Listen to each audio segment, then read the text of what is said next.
विश्वा बेटा, तुम लकड़ियां ले आए? ला दे बेटा, इसकी तो बहुत जरूरत थी। हाँ काका, ये लो आपकी लकड़ियां। लेकिन बेटा, मैं आज तुम्हें इन लकड़ियों के पैसे नहीं दे पाऊंगा। अभी बेटे ने शहर से पैसे नहीं भेजे हैं। कोई बात नहीं काका, जब आपके पास पैसे आ जाए तब दे देना। तू सदा खुश रहे बेटा, भगवान हमेशा तुझ खुश रहे। धन्यवाद काका, बस आपका यही आशीर्वाद चाहिए। अच्छा काका, मैं चलता हूँ, और भी जगह लकड़ियां देनी है।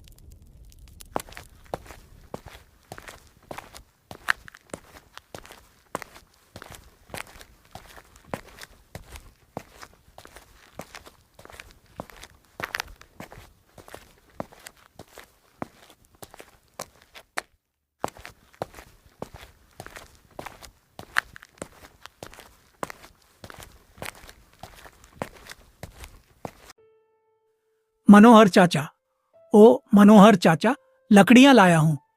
हाँ, आता हूं।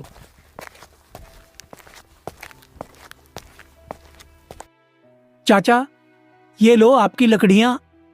अरे विश्वा, आज थोड़ी ज्यादा लकड़ियां चाहिए। ठीक है चाचा, अभी देता हूं।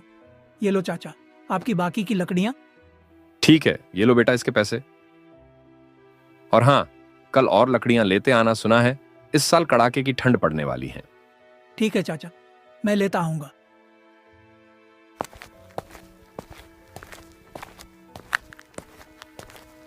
सारी लकड़ियां बेचने के बाद विश्वा घर को निकल पड़ता है। तभी अचानक जोरों की हवा चलने लगती है। हे भगवान, हवा तो बहुत तेज हो गई है। मुझे जल्द ही घर पहुंचना चाहिए। अगर ठंड लग गई तो बीमार पड़ जाऊंगा। हे भगवान, बस किसी तरह घर पहुंच जाऊं तो इस ठंड भरी हवा से बच जाऊं। हे भगवान, कहाँ रह गए वो? इतनी तेज हवाएं चल रही हैं, अभी तक घर नहीं आए। मैंने कितनी बार कहा है उन्हें कि घर जल्दी आ जाया करिए, ठंड का समय है, लेकिन वह है कि मेरी बात सुनते ही नहीं।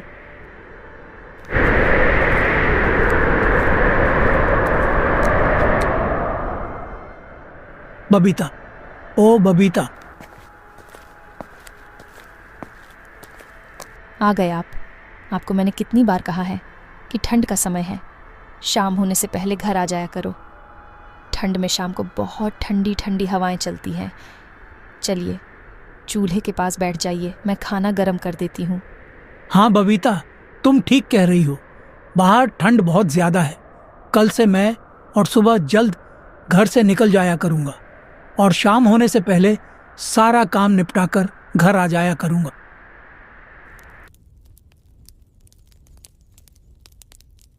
बबीता, वह मोटा वाला कंबल निकाल देना। ठंड बढ़ गई है ना, तो बिना कंबल की रात नहीं कटेगी। जी हाँ, आप खाना खा लीजिए, मैं अभी निकाल देती हूँ। इस तरह विश्वा का परिवार उस रात खाना खाकर सो जाता है। लोग अपने घरों में आग जलाकर किसी तरह ठंड की रात गुजार रहे थे। सर्द हवाओं का पहरा पूरे गांव में छाया हुआ था। ठंड का ऐसा नजारा अक्सर दिसंबर के महीने में देखने को मिलता था।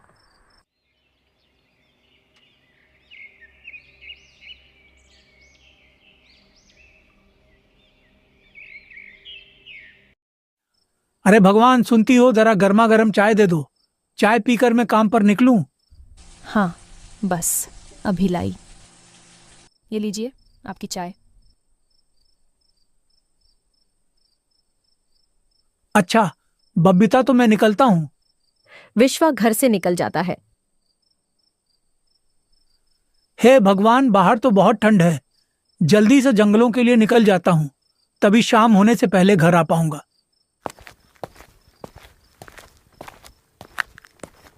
आज गांव में घना कोहरा छाया हुआ था। लोग लकड़ियां जलाकर उसकी गर्माहट ले रहे थे। विश्वा गांव से होता हुआ जंगल की ओर जा रहा था। विश्वा भाई, लकड़ियां लेने जा रहे हो? हाँ भाई, वही जा रहा हूँ। अरे भाई, मैंने सुना है कि इस बार कड़ाके की ठंड पड़ने वाली है। मौसम विभाग का कहना है कि इस बार ठंड का एक अलग ही रूप देखने को मिलेगा, इसीलिए ठंड की पहले से ही तैयारी करके रखो। हे भगवान, अगर बारिश हो गई तो ठंड में तो सारे काम ठप हो जाएंगे। क्या भाई तुम सच कह रहे हो? अगर ऐसा हुआ तो सबसे पहले मेरा ही काम खत्म हो जाएगा। अभी मैं जंगल के लिए निकलता हूँ। इतना कहकर विश्वा जंगल की ओर निकल पड़ता है। जंगल से लकड़ियां काटकर उन्हें गांव-गांव जाकर बेच देता है। इस गांव में हरिया नाम का भी एक लकड़हारा रहता था, जो जंगलों से लकड़ियां काटकर गांव में बेचा करता था। हरिया बहुत ही लालची था। वह गांव वालों को ऊंचे दाम पर लकड़ियां बेचा करता था। हरिया ने बहुत सारी लकड़ियां जंगल से काटकर अपने घर में जमा कर लिया था।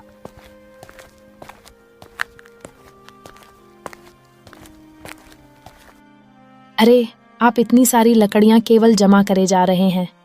इसे गांव में जाकर बेच क्यों नहीं आते? अरे चंदा, तुम बस देखती जाओ। कुछ दिन में ही गांव में बारिश होने वाली है। उस समय जंगल की सारी लकड़ियां गीली हो जाएंगी। बस इसी मौके का फायदा हमें उठाना है। तब मैं लकड़ियों को ऊंचे दाम पर बेचूंगा। जी, मेरी बात मानिए, तो ऐसा करना सही नहीं है। अरे अब तुम मुझे मत सिखाओ क्या सही है और क्या गलत। हरिया अपनी पत्नी को तो उस समय चुप करवा देता है और अपनी लकड़ियां बेचने के लिए सही वक्त का इंतजार करता है। वहीं दूसरी तरफ विश्वा गांव-गांव में लकड़ियां बेचकर घर आ जाता है।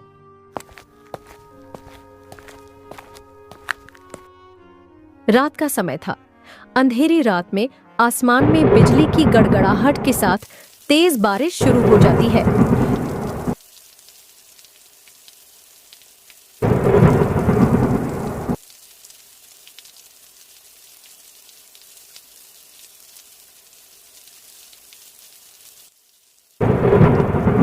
कड़कती बिजली की आवाज से विश्वा की आंखें खुल जाती हैं।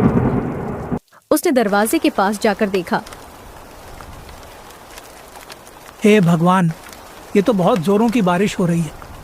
आज ही गांव के लोग बातें कर रहे थे कि गांव में इस बार कड़ाके की ठंड पड़ेगी और बारिश की भी आशंका थी, पर इतनी जल्दी बारिश हो जाएगी ये मैंने नहीं सोचा था। अब क्या होगा? जंगल की सारी लकड़ियां तो गीली हो जाएंगी। बबीता, ओ बबीता,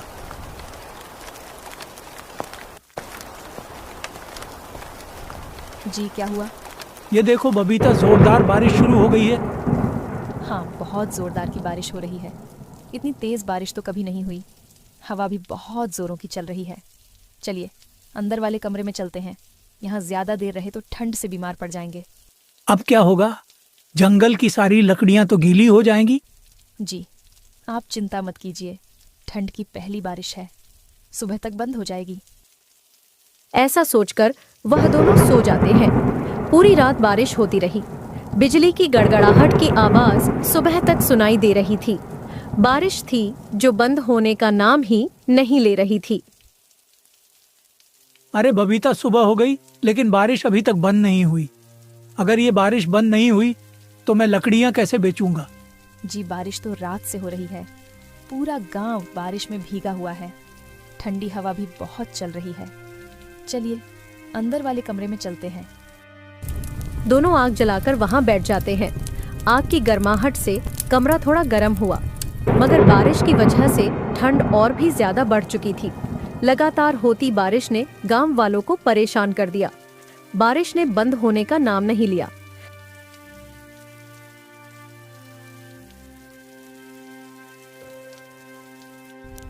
हे भगवान, बस ये आखिरी लकड़ियां ही बची हैं। अब तो लकड़ियां भी नहीं रह गई और यह बारिश तो बंद होने का नाम ही नहीं ले रही है। बबीता के इतना कहते ही बारिश अचानक बंद हो जाती है। बबीता, लगता है भगवान ने तुम्हारी सुन ली। बारिश बंद हो गई। हाँ, बारिश तो बंद हो गई, लेकिन लकड़ियां तो फिर भी नहीं ला पाएंगे। जंगल की लकड़ियां गीली हो गई होंगी। एक काम करते हैं, गांव में सरला काकी से कुछ उपले मांग लाती हूँ। कुछ दिन का तो चल ही जाएगा। बिना आग के इस ठंड में तो बिल्कुल गुजारा नहीं है। इतना कहकर बबीता सरला काकी के घर के लिए निकल जाती है। सरला काकी, ओ सरला काकी, घर में हो क्या? हाँ बिटिया, कहो कैसे आना हुआ इस ठंड में? सरला काकी, वह मुझे कुछ उपलों की ज़रूरत थी। घर में जलाने के लिए कुछ भी नहीं बचा है। थोड़े से उपले मुझे दे दीजिए। हाँ बिटिया, तुम यहीं रुको, मैं अभी लेकर आती हूँ। यह लो बेटा, मगर मेरे पास भी थोड़े से ही उपले बचे हैं। वो काफ़ी दिनों से धूप नहीं निकली तो उपले सूख नहीं पाए। इससे ज़्यादा मैं तुम्हें नहीं दे पाऊंगी। तुम इससे ही अपना काम चला लेना। ठीक है काकी, इसके कितने पैसे हो गए? अरे बिटिया, अब मैं तुझसे भी पैसे लूंगी क्या? कितनी बार विश्वा मुझे मुफ्त में लकड़ियाँ देकर गया है। अगर मैंने इन उपले के तुझसे पैसे लिए तो मुझे बहुत पाप लगेगा। तू ऐसे ही ले जा बिटिया। ठीक है काकी, आपका बहुत बहुत धन्यवाद। उपले लेकर बबीता घर की ओर निकल पड़ती है। तभी रास्ते में अचानक जोरदार बारिश होने लगती है। हे भगवान, यह कड़ाके की ठंड और अब ये बारिश, लगता है प्रभु जान ही लेकर मानोगे। बस जल्दी घर पहुंच जाऊं तो इस बारिश से छुटकारा मिले। भीगते भीगते बबीता घर पहुंच जाती है। अरे तुम तो पूरी भीग गई हो। जाओ जल्दी से कपड़े बदल लो, वरना ठंड लग जाएगी। बबीता कपड़े बदलकर आग के पास बैठ जाती है। वहीं दूसरी तरफ हरिया को जिस मौके की तलाश थी वह आ चुका था। हरिया अपनी लकड़ियां लेकर गांव की ओर निकल पड़ता है। अरे हरिया, लकड़ियां लाया है? ला, जल्दी दे दे। ये लो काका अपनी लकड़ियां। इसकी बहुत जरूरत थी। ये लो हरिया, इसके पैसे। काका, ये तो केवल 20 रुपए हैं। 20 रुपए और लगेंगे। क्यों? विश्वा तो 20 रुपए में ही लकड़ियां देकर जाता है। काका, आपको तो पता ही है कि बारिश कितने दिनों से हो रही है। जंगल की सारी लकड़ियां गीली हो गई हैं। गांव में अभी लकड़ियों की बहुत कमी हो गई है, इसीलिए लकड़ियों के दाम भी बढ़ गए हैं। अगर आपको चाहिए तो आपको इसके 40 रुपए देने होंगे। विश्वा भी शायद आपको लकड़ियां ना दे पाए, क्योंकि मैं यह लकड़ियां बाजार से खरीद कर लाया हूं और मुझे भी यह काफी महंगी ही मिली है। ठीक है, ये लो बाकी के 20 रुपए। इस तरह हरिया पूरे गांव में लकड़ियां बेच देता है और उसको लकड़ियां बेचकर काफी अच्छी कमाई हो जाती है। गांव वाले भी हरिया से लकड़ियां खरीदने के लिए मजबूर थे। आज विश्वा के घर में राशन भी खत्म हो चुका था।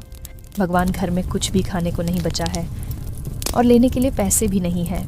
आप जाइए ना, गांव में देखिए कुछ खाने के लिए मिल जाए, नहीं तो लाला की दुकान से उधार ही लेते आना। ठीक है बबीता, मैं जाता हूँ। पूरा गांव कोहरे में डूबा हुआ था। विश्वा खाने की तलाश में निकल पड़ता है और लाला की दुकान पर पहुंच जाता है। लाला जी, मुझे कुछ राशन की ज़रूरत है। अभी मेरे पास पैसे नहीं हैं, लेकिन जैसे ही पैसे आएंगे मैं आपको दे दूंगा। देखो विश्वा, मेरा काम भी ठप हो गया है और बिल्कुल आमदनी नहीं हो रही है, इसलिए मैं तुम्हें उधार नहीं दे सकता। तुम किसी और से मांग कर देख लो। लाला जी, कुछ भी दे दो, घर में कुछ भी खाने को नहीं है। देख विश्वा, तू मुझे मजबूर मत कर। मैं तुझे उधार नहीं दे पाऊंगा। मेरी बात समझ, तू किसी और से मांग कर देख ले। लाला जी विश्वा को साफ साफ मना कर देते हैं और विश्वा निराश होकर वहां से चला जाता है। हे भगवान, घर में कुछ भी खाने को नहीं है और ये ठंड भी बहुत लग रही है। लकड़ियां भी नहीं बची हैं, घर में कुछ और जलाने के लिए भी नहीं है। अब क्या करूं? अब विश्वा को समझ नहीं आ रहा था कि वह बिना पैसों के राशन का इंतजाम कैसे करे। तभी विश्वा का एक दोस्त जो कि सब्जी बेचता था वहीं से गुजरता है। अरे विश्वा, कैसे हो तुम?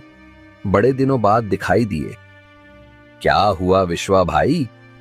बड़े उदास दिखाई पड़ रहे हो। कोई बात है क्या? कोई परेशानी है तो मुझे बताओ। क्या बताऊं राजू भाई, मेरा जीवन तो ठंड और बारिश से बेहाल हो गया है। घर में कुछ भी खाने को नहीं है और लाला जी भी उधार देने को राजी नहीं है। समझ नहीं आ रहा कि खाली हाथ घर कैसे जाऊं। बबीता भी मेरी राह ताक रही होगी और खाली हाथ घर लौटने की मेरी हिम्मत नहीं हो रही है। समस्या तो बड़ी गंभीर है विश्वा। सच बताऊं तो इस ठंड से मैं भी बहुत परेशान हो गया हूं। काफी दिन से बारिश हो रही थी तो मेरा माल भी नहीं बिका। मेरे पास कुछ आलू है, मैं बस इतना ही तेरी मदद कर सकता हूं। सुबह से 20 रुपए की ही आमदनी हुई थी, ये तू रख ले। राजू भाई, मुझे समझ नहीं आ रहा कि किस मुंह से तुम्हारा शुक्रिया अदा करूं। भाई, आखिर इसमें शुक्रिया की क्या बात है? इन मुश्किल घड़ी में हम लोग एक दूसरे का साथ नहीं देंगे तो कौन देगा? तुम चिंता मत करो, ये आलू तुम घर ले जाओ। ठंड बहुत है। मैं भी घर को ही जा रहा हूं। इतना कहकर राजू और विश्वा दोनों अपने अपने घर की ओर निकल पड़ते हैं। आलू तो ले लिया है, लेकिन आज सुबह ही घर के सारे उपले खत्म हो गए थे। इन पैसों से मैं कुछ उपले ले लेता हूँ। उपले लेकर विश्वा घर पहुंच जाता है। बबीता, ये लो कुछ आलू और ये उपले, तुम इन्हें उबाल लो। आज इसी को खाकर हम दोनों अपना पेट भर लेंगे। बबीता चूल्हा जलाकर आलू उबाल देती है। दोनों खाने के लिए बैठ जाते हैं। बबीता, इस पर थोड़ा सा काला नमक छिड़क दो। जी, अभी डालती हूँ। बबीता ने इतना कहा ही था कि तभी उनके दरवाजे पर एक आवाज आती है। बेटा, कोई है क्या? इस गरीब की मदद करो, इस दुखियारी की मदद करो बेटा, कोई तो सुन लो। आवाज सुनकर विश्वा और उसकी पत्नी दोनों बाहर आते हैं। उन्होंने देखा कि ठंड में एक बुढ़िया बाहर खड़ी थी और मदद की गुहार लगा रही थी। अम्मा, आप इतनी ठंड में ऐसे बाहर क्या कर रही हो? बेटा, मैं कई दिन से भूखी हूँ। पिछले 2 दिन से मैंने भोजन नहीं किया है। कुछ खाने को दे दो बेटा, नहीं तो भूख के मारे मेरे यही प्राण निकल जाएंगे। ठीक है अम्मा, आप अंदर आइए। विश्वा अपने उबले हुए आलू की प्लेट लाकर अम्मा को दे देता है। बेटा, बहुत ठंड लग रही है, हो सके तो कुछ लकड़ियां जला दो। माफ करना अम्मा, पर अब हमारे पास बिल्कुल भी लकड़ियां नहीं बची है। थोड़ी सी लकड़ियां थीं जिन पर हमने आलू को पका दिया है। अब जलाने के लिए हमारे पास कोई लकड़ियां नहीं बची। कोई बात नहीं बेटा, कम से कम ये खाना तो है, मैं इसे ही खा लेती हूँ। आलू को खाकर उसका पेट भर जाता है। तुम्हारा बहुत बहुत धन्यवाद बेटा, काफी दिन से भूखी थी, आज इन आलूओं को खाकर पेट भर गया है। बुढ़िया की नजर जब उनके बर्तन पर पड़ी तो वह बिल्कुल खाली हो गए थे। अरे बेटा, मैंने तो तुम्हारे सारे आलू खा लिए, अब तुम क्या खाओगे? कोई बात नहीं अम्मा, आपका पेट भर गया, इसमें ही हमें संतुष्टि है। अरे बेटा, तुम कितने दयालु हो। बेटा, मेरे पास ज्यादा कुछ तो नहीं है देने को, पर ये लो, ये कुछ बीज है, इसे तुम अपने आंगन में लगा देना। ये किस चीज के बीज है? बेटा, ये जिस चीज की तुम्हें जरूरत है उन्हीं के बीज है, इससे तुम्हें बहुत अच्छी लकड़ियां मिलेंगी। लेकिन अम्मा, ये तो बीज है, इन्हें पेड़ बनने में काफी समय लग जाएगा। अरे बेटा, तुम चिंता मत करो, ये कोई ऐसा वैसा बीज नहीं है, ये जादुई बीज है। तुम इसे बस अपने घर के आंगन में लगा देना, फिर इसका कमाल तुम अगले दिन देखना। अच्छा बेटा, तो मैं चलती हूँ। अम्मा, आप इतनी ठंड में आप कहाँ जाएंगे? आप यहीं पर रुक जाइए। नहीं बेटा, मैं जिस काम के लिए आई थी वह पूरा हो चुका है, अब मुझे जाना होगा। इतना कहकर अम्मा वहां से चली जाती है। चलो हम इस बीज को अपने आंगन में लगा देते हैं।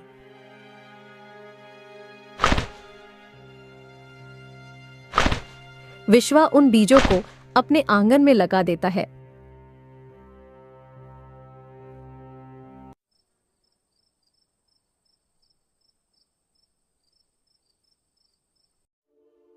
जब सुबह होती है तो विश्वा को उन बीजों की याद आती है और वह उन्हें देखने के लिए बाहर आता है। बाहर का नजारा देखकर विश्वा हैरान था। अरे ये क्या है? बबीता, ओ बबीता, जल्दी आओ। बबीता भी वह दृश्य देखकर हैरान थी। अरे ये कैसे हुआ?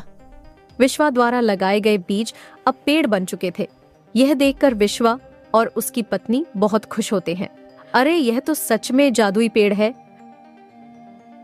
जी, अब तो हमें लकड़ियों की बिल्कुल कमी नहीं होगी। हाँ, तुम ठीक कहती हो। मैं अभी लकड़ियों की कटाई कर लेता हूँ और फिर मैं इन्हें गांव में बेच दूंगा।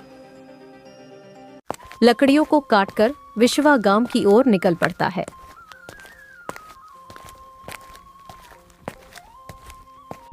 काका, तुम्हारे लिए लकड़ियां लाया हूँ। अरे बेटा, ये तो तूने बहुत अच्छा किया जो लकड़ियां देने यहाँ चला आया।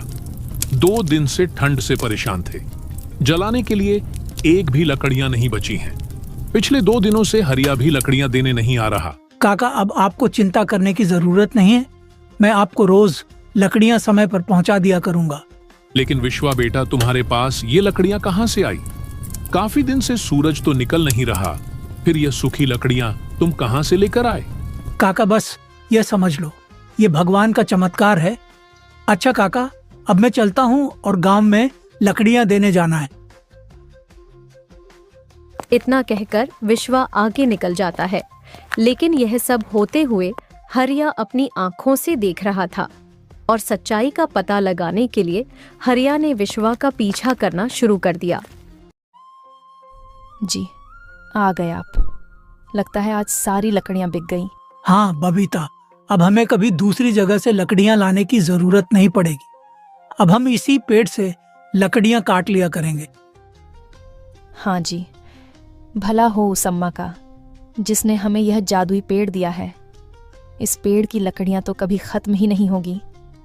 अब हम इन लकड़ियों को बेचकर अपने घर की स्थिति को ठीक कर लेंगे।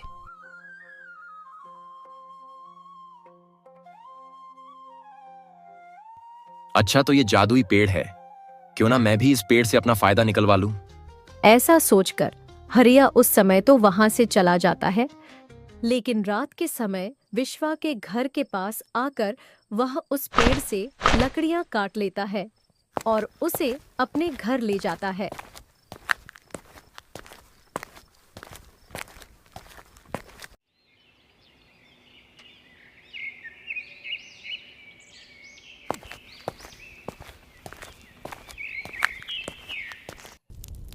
काका, लकड़ियां लाया हूं, बोलो कितनी चाहिए?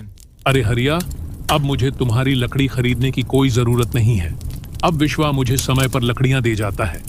तुमने हमारी मजबूरी का बहुत फायदा उठा लिया, लेकिन अब मुझे तुम्हारी लकड़ियों की कोई जरूरत नहीं। काका ने हरिया से लकड़ियां खरीदने के लिए साफ साफ इनकार कर दिया। हरिया गांव के और लोगों के पास भी जाता है और अपनी लकड़ियां बेचने की कोशिश करता है, मगर कोई भी उससे लकड़ियां खरीदना नहीं चाहता था, क्योंकि मजबूरी के समय में हरिया ने उन लोगों का खूब फायदा उठाया था। काफी महंगी दाम पर लकड़ियां बेचकर उसने गांव वालों से खूब मुनाफा कमाया था। हरिया को भी अच्छा सबक मिल चुका था, लेकिन अब उसके पास पछतावे की सिवा और कोई चारा नहीं बचता। किसी गांव का कोई व्यक्ति भी उसे लकड़ियां खरीदना नहीं चाहता था। मजबूरन हरिया को लकड़ी बेचने का काम छोड़कर कोई और दूसरा काम ढूंढना पड़ा।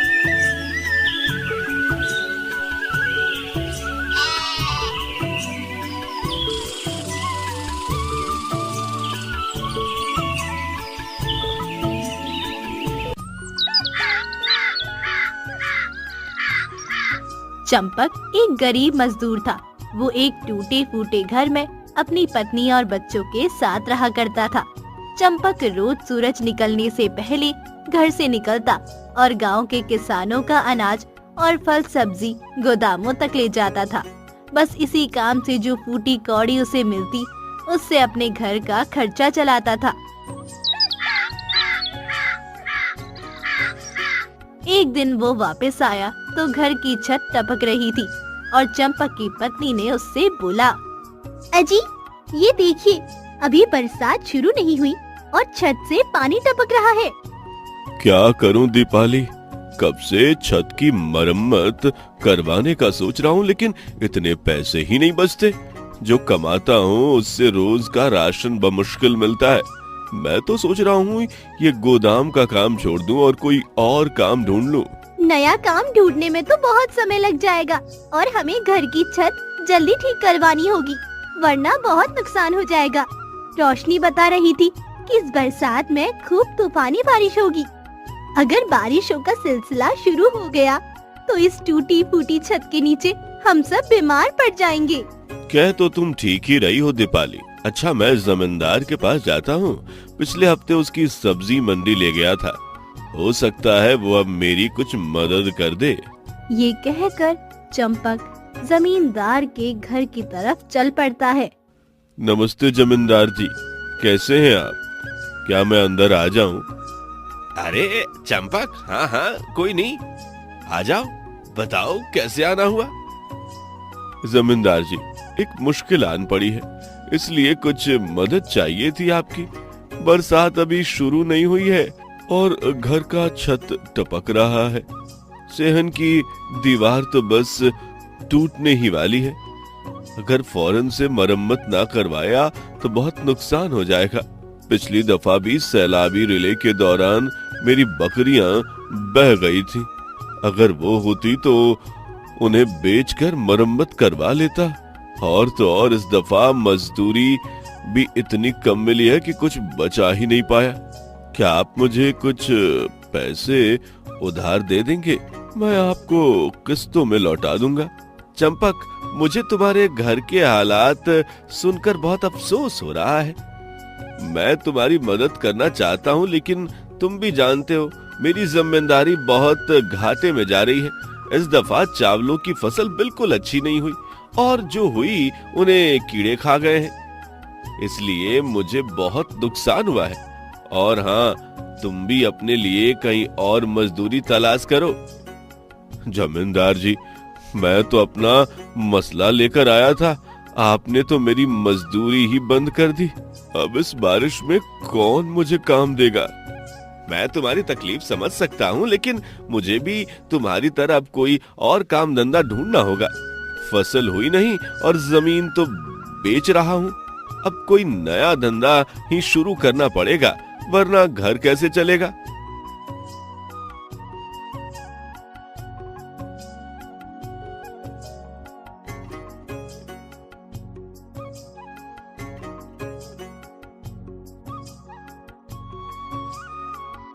रास्ते में उसे कुछ मजदूर खेतों में काम करते हुए नजर आते हैं और खेतों के मालिक उन्हें काम करते हुए देख रहा होता है।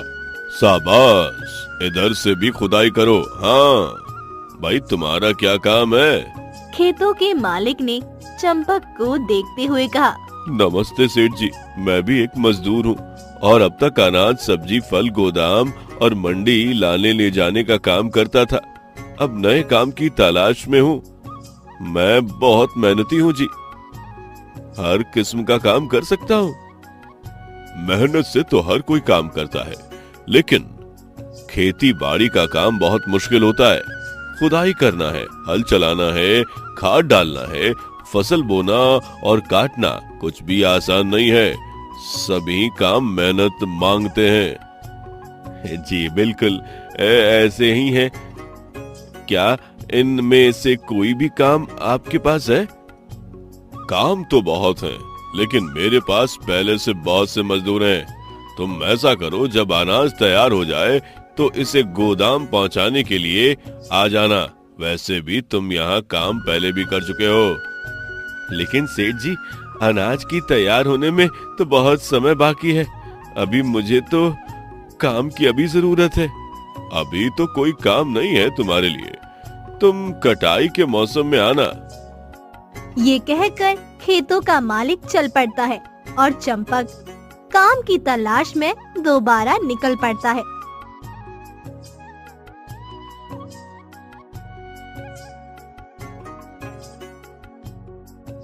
फिर रास्ते में चंपक को गांव की उस्तानी का घर नजर आता है। वो सोचता है कि मैडम जी रोज स्कूल पढ़ाने जाती हैं। इनको जरूर किसी काम वाले की तलाश होगी जो बर्तन कपड़े धो जाए। कोई ना, मैं इनसे पूछ लूं। ये सोचकर चंपक गांव की टीचर के घर का दरवाजा बजाता है। नमस्ते मैडम जी, मैं चंपक हूँ। हाँ जी चंपक, बताए कैसे आना हुआ? मैडम, क्या आपके घर में कोई काम करने वाला चाहिए? मैं सब काम कर लेता हूँ। झाड़ू लगाना, खाना बनाना, कपड़े और बर्तन धोना, ये सब मेरे एक हाथ का काम है। मेरे पास तो पहले ही एक काम वाली मौजूद है, वरना मैं आपको रख लेती। ये सुनकर चंपक बहुत उदास हो जाता है। वो जगह जगह काम की तलाश में जाता है, लेकिन उसे कोई काम नहीं मिलता। आखिर वो थक हार के एक दुकान के बाहर बैठ जाता है। वहाँ कुछ लोग आपस में बातें कर रहे होते हैं। कल टीवी वाले बता रहे थे कि इस दफा बहुत बारिश होगी और तूफान, सैलाब आने का भी खतरा है। अरे टीवी वाले तो कुछ भी बोलते रहते हैं। हमें ऊपर वाले से अच्छे की उम्मीद करनी चाहिए। पिछली दफा बताया कि सावन में कोई खतरे की बात नहीं है, लेकिन तुम्हें याद है कि मेरे सारे माल मवेशी सैलाब में बह गए थे। हाँ हाँ, तुम तो ठीक कहते हो। उनकी बातें सुनकर चंपक की परेशानी और चिंता मजीद बढ़ जाती है और वो वहाँ से कुछ खाए पिए बगैर घर चला जाता है। चंपक मन ही मन में सोचता है कि दीपाली कितनी पुरुम्मीद थी कि मुझे काम मिल जाएगा। अब मुझे बगैर किसी अच्छी खबर के आते देखकर कितना मायूस होगी।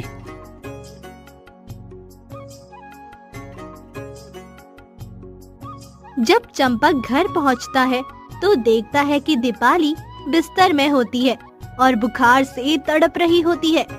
ओ दीपाली, दीपाली, अरे ये तुम्हारी माँ को क्या हुआ? माँ को शदीद बुखार हुआ है और उन्हें सख्त सर्दी लग गई है। अरे ये तो बेहोश है। मैं कुछ दवाई का इंतजाम करता हूँ, लेकिन मेरे पास तो एक भी पैसा नहीं है। शायद मुझे सुरेश से पैसे उधार दवाई के लिए मांग लेने चाहिए। ये कहकर चंपक सुरेश के घर की तरफ चल पड़ता है।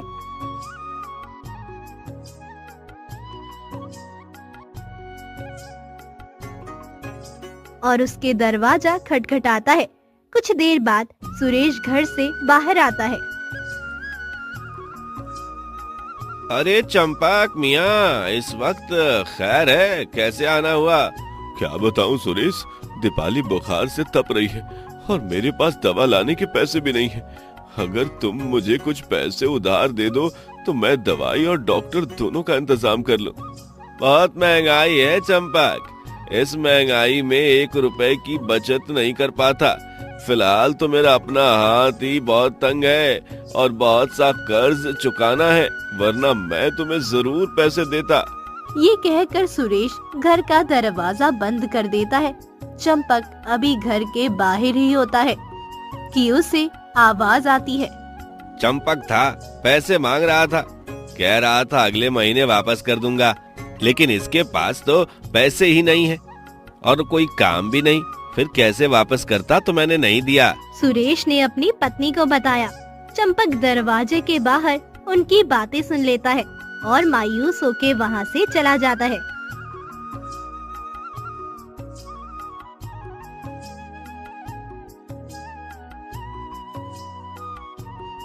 फिर वो सेठ जी के घर चला जाता है। अरे तुम तो वही हो जिसे मैंने बताया था कि मेरे पास अभी कोई काम नहीं है। तुम फिर आ गए? नहीं सेठ जी, काम के लिए नहीं आया। मेरी पत्नी बहुत सख्त बीमार है, उसके लिए दवाई का इंतजाम करना है। मेरे पास 1 रुपया भी नहीं है। अगर आप कुछ मदद कर दें तो आपका ये एहसान जिंदगी भर नहीं भूलूंगा और दवाई के पैसे भी अगले महीने लौटा दूंगा। तुम जानते हो मेरे पास तुम्हारे जैसे बहुत से मजदूर हैं। रोज कोई ना कोई बहाना बना के मुझसे पैसे ले जाते हैं। अब भला मैंने कोई कर्ज देने का ठेका ले रखा है क्या? हाँ? लोगों को इस बात का ख्याल रखना चाहिए, क्योंकि पैसे तो पेड़ों पर लगते नहीं। इस तरह रोज रोज लोगों को कर्ज देता रहूं तो मैं एक दिन खुद सड़क पर आ जाऊंगा। माफ करना, इस वक्त मैं तुम्हारी मदद नहीं कर पाऊंगा। कोई बात नहीं सेठ जी, जो ऊपर वाला चाहेगा वही होगा। अच्छा, मैं चलता हूँ। चंपक घर की तरफ चल पड़ता है और सोचता है, इस जमाने में कौन किसकी मदद करता है? सबको अपनी अपनी पड़ी हुई है।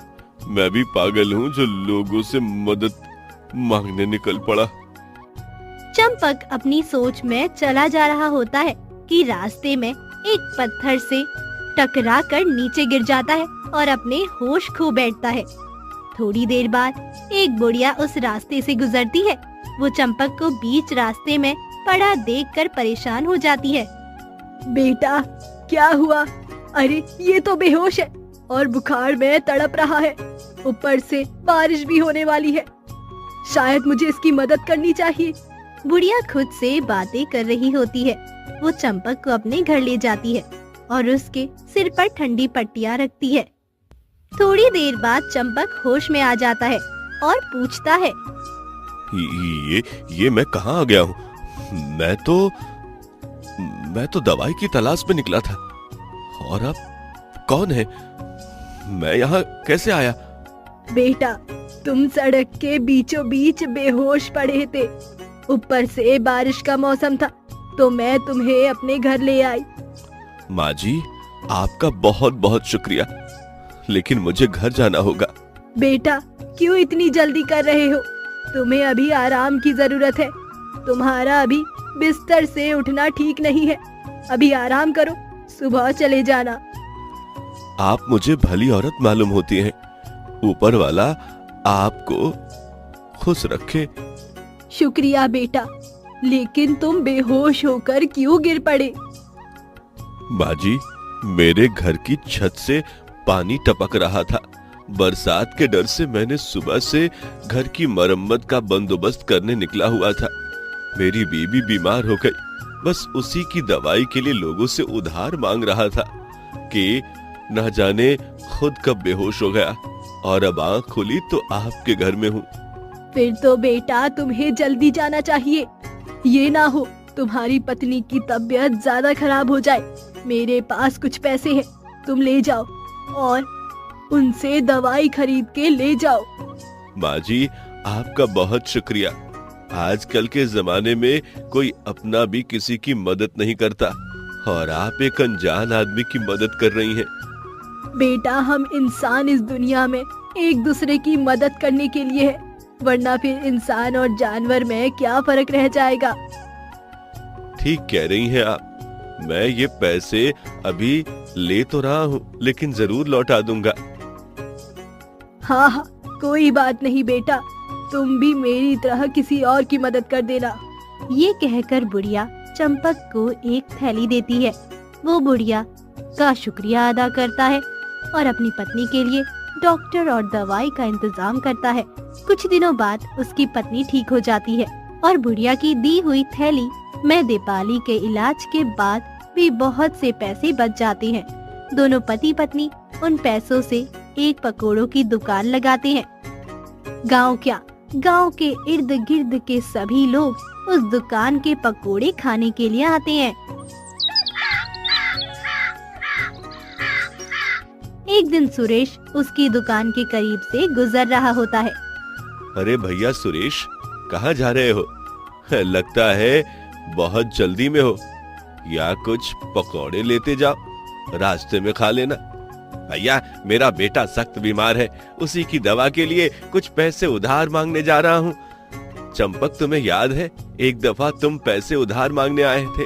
उस दिन मेरे पास पैसे थे, लेकिन अपनी कंजूसी की वजह से तुम्हारी मदद नहीं की, और देखो अब मुझे उसकी सजा मिल रही है। अरे नहीं सुरेश, ऐसी कोई बात नहीं। मेरे पास कुछ पैसे हैं, तुम्हें किसी और से पैसे मांगने की जरूरत नहीं। तुम अपने भाई से पैसे ले जाओ, जब दिल चाहे वापस कर देना। लेकिन मैं अपनी गलती की वजह से बहुत शर्मिंदा हूँ।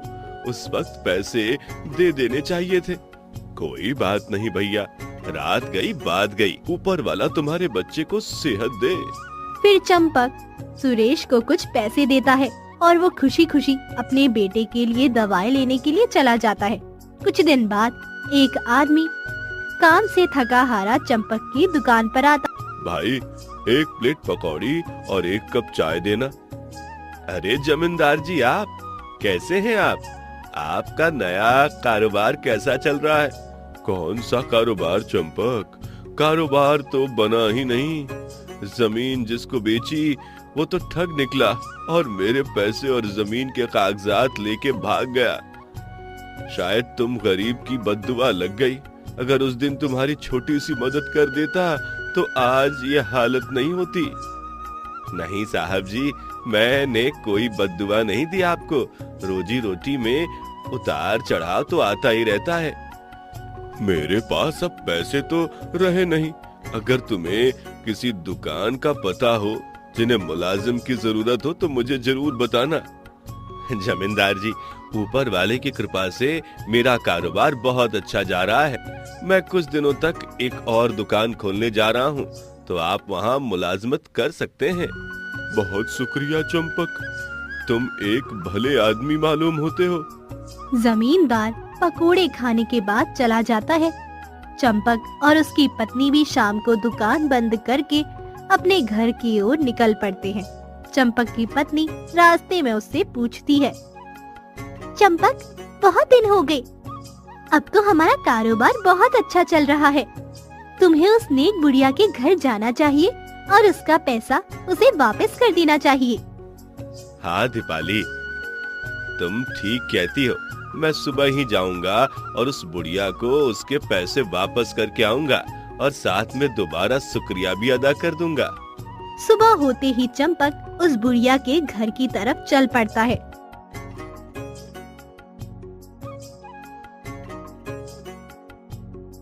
वो दरवाजा बजाता है और एक आदमी बाहर आता है।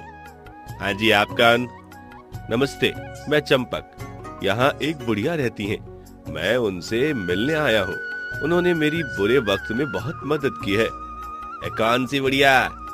वो लगभग 80 साल की औरत थी जिन्होंने मेरी मदद की। वो इसी घर में रहती थी। अरे भैया, मेरे घर में तो कोई औरत नहीं है, सिर्फ मेरी माँ थी और उसको फौत हुए 40 साल हो गए। पिछले 40 साल से मैं यहाँ अकेला रहता हूँ। अरे मुझे याद है, माँ जी यहीं रहती थी। आप शायद गलत जगह पर आए हैं। यहाँ पर कोई औरत नहीं रहती। ये कहकर आदमी घर का दरवाजा बंद कर देता है।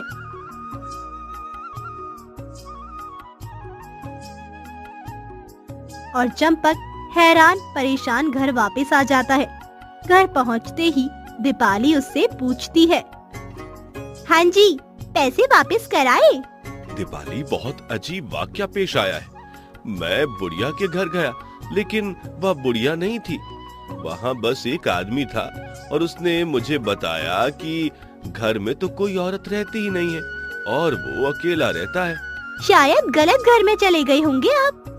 नहीं, मुझे उस घर का पता बहुत अच्छे से याद है, और वो घर भी, क्योंकि मैं उस घर में 3-4 घंटे रहा।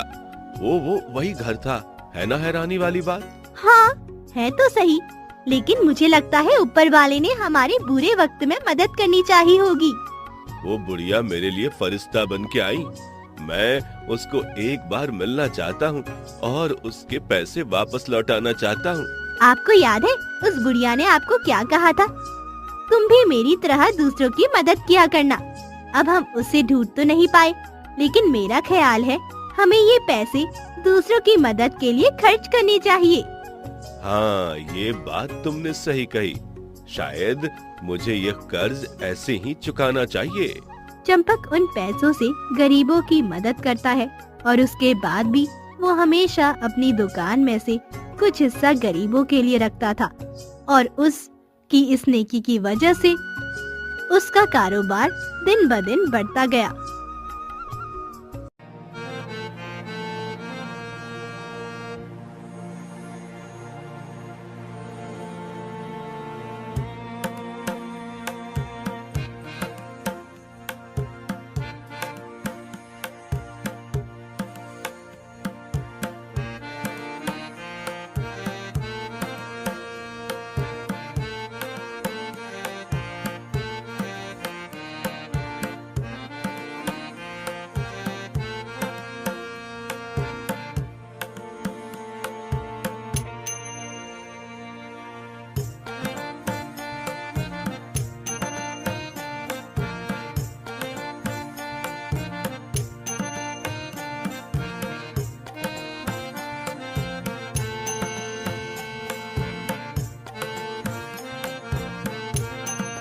हमारी कहानी आपको अच्छी लगी हो तो हमारे चैनल को लाइक और सब्सक्राइब करके एक प्यारा सा कमेंट जरूर करें। Thanks for watching.